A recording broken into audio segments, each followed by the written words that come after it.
So in this video I'm gonna show you how to apply the lens guards on Insta360 X5. Lens guards are included into the essential bundle, but if you have the basic bundle you can still purchase them separately. And I'm gonna show you the second one because there are two lenses.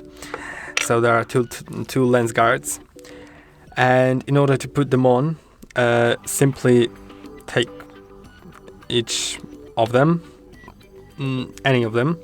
First, make sure to clean the lens properly.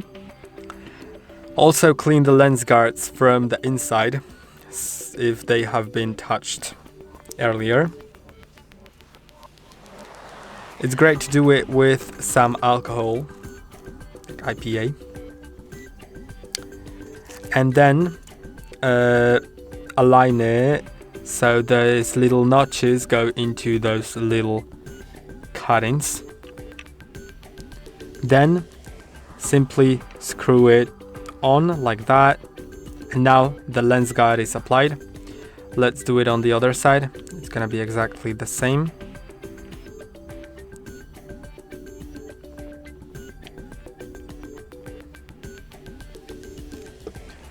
But you can see that one of them is a bit larger. One of the cuttings is a bit larger, two are smaller. And also one of the notches is a bit larger, two are smaller. So align it like that. Then it should go on very easily.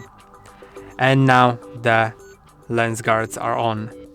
I hope that this video was helpful. Don't forget to like and subscribe, and see you in the next one.